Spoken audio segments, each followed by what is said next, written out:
Hello दोस्तों, आप सभी का आपके चैनल एजुकेशन अड्डा पर हार्दिक स्वागत है। अगर आप हमारे चैनल पर नए हैं तो इस चैनल को सब्सक्राइब करें। आने वाले वीडियो को मिस ना करने के लिए बेल आइकॉन दबाएं। तो आज फ्रेंड्स हम करेंगे discuss lesson number 1 6th class की एनसीईआरटी का, जो कि आपके एग्जाम पॉइंट ऑफ व्यू से बहुत ज़रूरी होगा। और ये आपके सिर्फ सीटेट, पीटेट या यूपीटेट या एमपीटेट के लिए ज़रूरी नहीं होंगे, ये आपके सभी एग्जाम्स के लिए बहुत ज़्यादा ज़रूरी होंगे। तो आपने ये लेसन ये सेशन आपने बहुत ही ध्यान से देखना है और आपने लास्ट तक बने रहना है, ठीक है। तो हमारे लेसन का नाम है the earth in the solar system. तो चलिए देखते हैं कि जब भी हम आसमान में देखते हैं तो हमें बहुत सारे तारे दिखते हैं, है ना। जब भी रात को हम देखते हैं चंद्रमा दिखता है, और जब भी हम दिन हो जाता है, जब अगली सुबह हो जाती है, सूरज निकल जाता है, तो हमें कुछ नहीं दिखाई देता। क्यों? ऐसा क्यों होता है? ये इसके पीछे सब साइंटिफिक रीज़न है, क्योंकि सूरज की जो रोशनी है वो इतनी ज़्यादा है कि हमें कुछ दिखाई नहीं देता उस समय। तारे तो रात में भी होते हैं, दिन में भी होते हैं, पर वो अंतरिक्ष से दिखाई देते हैं, दिन में नहीं दिखाई देते, सिर्फ रात को ही दिखाई देते हैं, क्योंकि जो सूरज की रोशनी है वो हमें कुछ देखने ही नहीं देती, ठीक है। उसमें वो छिप जाते हैं क्योंकि सूरज की रोशनी बहुत ज़्यादा होती है। तो चलिए देखते हैं कि हम चंद्रमा को भी देखते हैं। कभी कभार हम देखते हैं महीने में कि चंद्रमा पूरी तरह से पूरा उगा हुआ है, और कभी देखते हैं कि बिल्कुल ही गायब है। उसे जिस दिन वो चंद्रमा पूरा उगा हुआ होता है उसे हम क्या कहते हैं? फुल मून कहते हैं, ठीक है। और जिस दिन या फुल मून या पूर्णिमा के नाम से जाना जाता है, ठीक है, उसे हम क्या कहते हैं? पूर्णिमा या फुल मून। तो जिस दिन क्या होता है, जिस दिन चांद होता है वो बिल्कुल ही नहीं दिखाई देता, ठीक है, उसे हम क्या कहते हैं? उसे हम कहते हैं अमावस्या, ठीक है। हम क्या देखते हैं कि नाइट वो बिल्कुल ही साफ आसमान होता है, क्लियर नाइट होती है, ठीक है। तो चलिए देखते हैं हम दूसरे कंसेप्ट को कि हम उस सेलेस्टियल बॉडीज़ क्या होती हैं। सेलेस्टियल बॉडीज़ भी जो कुछ भी हम आसमान में देखते हैं रात को, जो कुछ भी चमक रहा होता है, ठीक है, वो क्या होती हैं? सेलेस्टियल बॉडीज़ होती हैं। वो सेलेस्टियल बॉडीज़ बनी किससे होती हैं? वो गैस से बनी होती हैं, ठीक है। वो बहुत ही गर्म होती हैं और वो चमकती होती हैं, उनकी खुद की रोशनी होती है, ठीक है।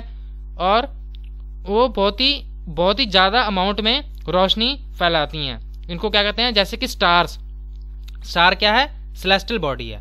और सन क्या है? सन भी एक स्टार है। और भी बहुत सारे स्टार हैं जिनकी हमें रोशनी धरती पर पहुंचती है, पर जैसे कि स्टार है जो रात में होते हैं, ठीक है, वो भी बहुत ज़्यादा गर्म होते हैं, पर वो हमसे इतना ज़्यादा दूर हैं कि हमें उनकी जो गर्मी है वो महसूस ही नहीं होती, क्योंकि वो बहुत ज़्यादा दूर हैं, ठीक है। तो देखते हैं कि कॉन्स्टिलेशंस क्या होते हैं, ठीक है। ये कॉन्स्टिलेशन जब भी हम आसमान में देखते हैं तो हमें बहुत ही सारे पैटर्न दिखाई देते हैं। कैसे? जैसे कि ये आप इस इमेज में देख सकते हैं, जैसे कि ये सेवन क्या है? ये 7 स्टार्स हैं, ठीक है। इन्हें सप्तऋषि के नाम से जाना जाता है, ठीक है, सप्तऋषि। ये इस दिशा में ये हमें नॉर्थ स्टार दिख रहा है। ये जो स्टार है बहुत ज़्यादा चमकता है, ये हमें नॉर्थ डायरेक्शन का पता लगाने में मदद करता है। और भी बहुत कॉन्स्टिलेशंस हैं, उर्सा मेजर्स या बिग बियर, ठीक है। ये सब क्या है? ये सब कॉन्स्टिलेशंस हैं, ठीक है। ये क्या करते हैं? हमें मदद करते हैं। ये पोल स्टार किसमें? नॉर्थ डायरेक्शन का पता लगाने में मदद करता है। तो चलिए चलते हैं, देखते हैं कि पोल स्टार ये हमें, जब पुराने समय में क्या किया करते थे लोगों के पास कंपास तो हुआ नहीं करता था, ना मोबाइल हुआ करता था, तो वो लोग क्या करते थे? रात को ये पोल स्टार की मदद लिया करते थे। तो ये उस समय भी बहुत ज़्यादा हेल्पफुल हुआ करता था। अगर हम भी कहीं जगह ऐसी जगह फंस जाएं जहाँ हमें डायरेक्शन का ना पता लगे, तो हम इस टेक्निक का इस्तेमाल कर सकते हैं, ठीक है। पर इन्होंने कहा है कि कई सेलेस्टियल बॉडीज होती हैं, उनकी अपनी हीट नहीं होती, ठीक है, और वो they are lit by lights of the stars. कि जो स्टार्स होते हैं जैसे कि सन है, उनकी वजह से चमकते हैं। अब हमारी खुद की अर्थ को देख लो, अगर जैसे हम मून को देखते हैं रात को, मून की भी अपनी रोशनी नहीं होती। जब हम रात को मून को देखते हैं तो वो बहुत ही चमक रहा होता है, तो हमें ऐसा लगता है कि जैसे मून खुद ही चमक रहा हो, जो चंद्रमा होता है वो खुद ही चमक रहा हो, पर ऐसा नहीं होता। इसी तरह अगर कोई दूसरे प्लैनेट से हमारी अर्थ को देखेगा तो ऐसा लगेगा कि हमारी अर्थ भी बहुत चमक रही है, ठीक है। तो ये क्या है? ये प्लैनेट्स हैं। प्लैनेट्स क्या होते हैं? जिनकी खुद की रोशनी नहीं होती, और ये क्या करते हैं? सूरज के आसपास इसके चौगिर्दे में घूमते हैं, ठीक है, इसके चारों तरफ चक्कर लगाते हैं। और इंटरेस्टिंग फैक्ट ये है, जुपिटर, सैटर्न और यूरेनस है जो, उनके आसपास क्या है? रिंग है, ठीक है। जो प्लैनेट्स है उसके क्या होती है? रिंग्स होती हैं, ठीक है, ऐसी रिंग्स होती हैं, ठीक है। उनके आसपास क्या होती है? रिंग्स होती हैं। और रिंग्स बनी किससे होती हैं? डिब्री से बनी होती हैं। मलबा होता है जो, कौन से मलबा? जो छोटे छोटे पत्थर होते हैं उनके डिब्री से वो क्या बनी होती हैं, रिंग्स बनी होती हैं। और सोलर सिस्टम में हमारे कितने प्लैनेट है, 8 प्लैनेट हैं। आपको मैंने बताया था कि MVEM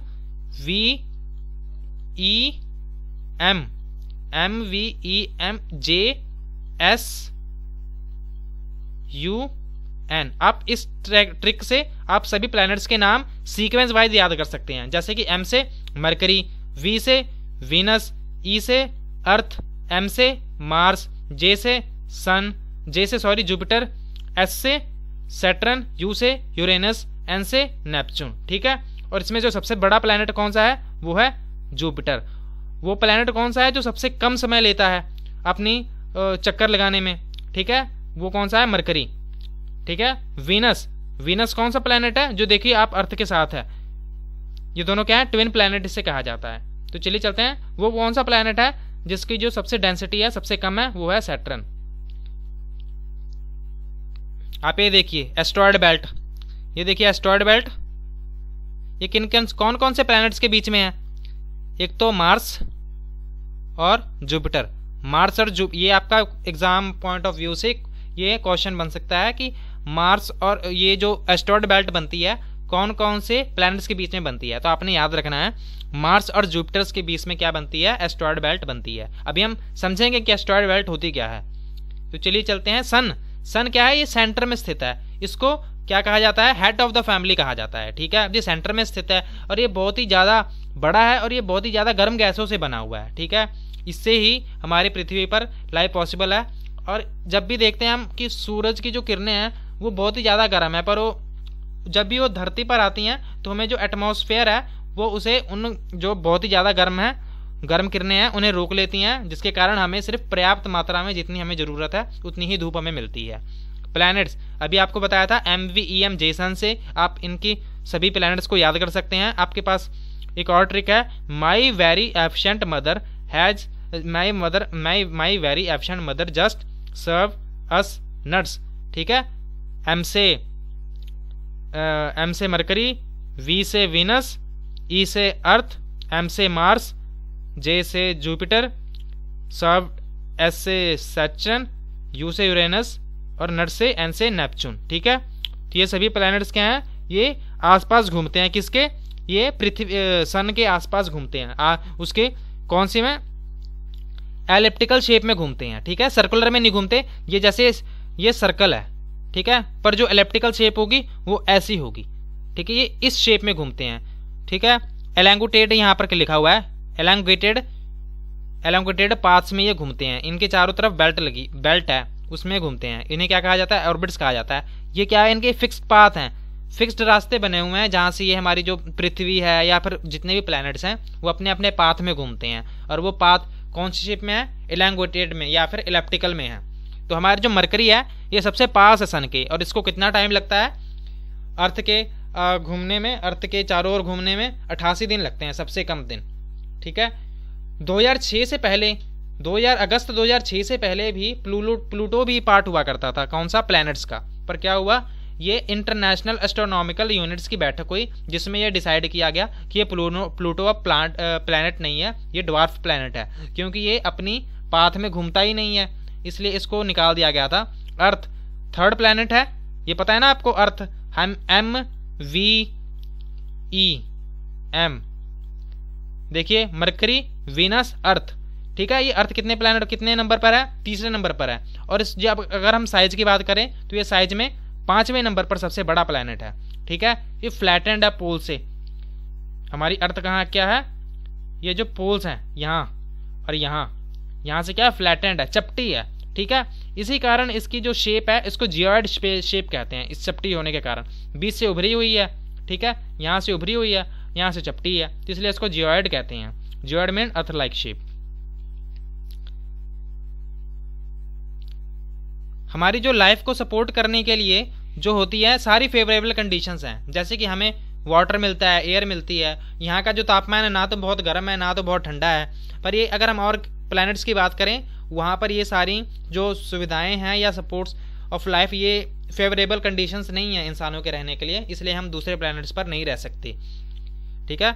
अर्थ इसी रीजनों के कारण जो हमारी अर्थ है वो एक यूनिक प्लैनेट है और इसे planet in the solar system, इसे ब्लू प्लैनेट भी कहते हैं क्योंकि इसका 71% भाग है, लगभग 70% भाग वो कौन से बना हुआ है, वो यहाँ पर पानी से भरा हुआ है। ठीक है, 2/3 लिखा है ना यहाँ पर, 2/3 surface is covered by water, therefore it is called blue planet, इसलिए इसको ब्लू प्लैनेट कहा जाता है। और आपको एक और बात पता है कि जो हमारी लाइट की स्पीड है, जो सनलाइट की स्पीड है वो 3 लाख किलोमीटर प्रति सेकंड है। ठीक है, 3 लाख किलोमीटर प्रति सेकंड है। और इन किरणों को हमारे पृथ्वी पर पहुंचने में कितना समय लगता है, पृथ्वी की सतह पर पहुंचने में इनके सूरज की किरणों को कितना समय लगता है, ये लगता है लगभग 500 सेकंड। 500 सेकंड्स लगते हैं इन किरणों को धरती पर पहुंचने में। अब बात करते हैं मून की। मून को वैसे 27 दिन लगते हैं अपना चक्कर और पृथ्वी का चक्कर लगाने में, और इसकी जो दूरी है अर्थ से वो कितनी है, वो है 3,84,400 किलोमीटर। ठीक है, 3,84,400 किलोमीटर अवे फ्रॉम अस, ये हमसे कितनी दूर है, 3,84,400 किलोमीटर। और इसकी खुद की लाइट नहीं होती। ठीक है, ये प्राकृतिक सैटेलाइट है। वैसे सैटेलाइट क्या होती हैं, जो भी move around the planets in the same way as a planet move around the sun, कि वो सैटेलाइट जो कि किसी भी is a celestial body that move around the planet, वो किसी भी प्लैनेट्स के आसपास जो घूमती हैं उसे हम क्या कहते हैं, सेलेस्टियल बॉडीज कहते हैं, सैटेलाइट कहते हैं। ये प्राकृतिक भी हो सकते हैं, मैनमेड भी हो सकते हैं। जैसे कि ह्यूमन मेड सैटेलाइट्स है, जैसे कि इनसैट, IRS, एजुसैट, ये सब क्या है कि ह्यूमन मेड सैटेलाइट्स हैं। और ये क्यों छोड़े जाते हैं, क्योंकि इनसे हम अपनी साइंटिफिक रिसर्च जारी कर सकते हैं और हम अपनी नॉलेज इकट्ठी कर सकते हैं। ये साइंटिस्ट इन्फॉर्मेशन इकट्ठी करने के लिए इन सैटेलाइट्स को बनाते हैं। और देखते हैं, moon does not have condition favourable for life.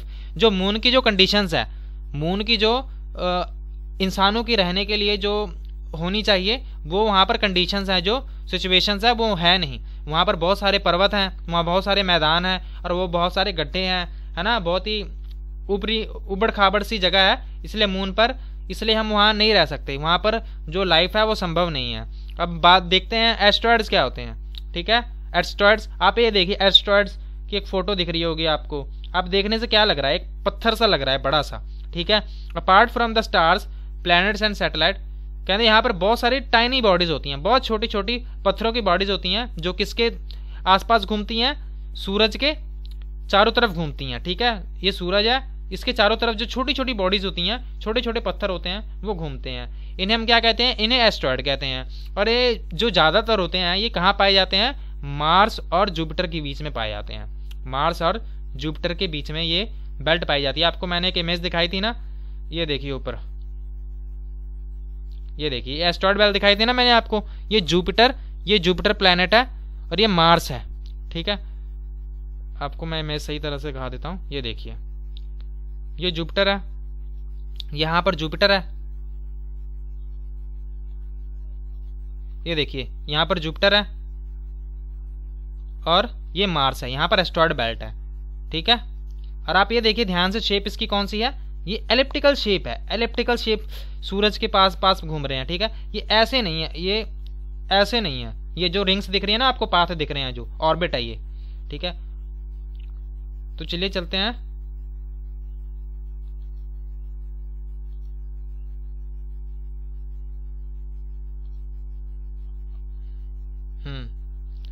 Asteroid belt हो गया था हमारा, क्या रह गया था अब, हमारा रह गया था, देखते हैं। Asteroid are the part of planet which exploded many years back. ये बताया जाता है कि एस्ट्रॉयड जो हुआ करते थे, ये भी पहले अर्थ का पार्ट हुआ करते थे।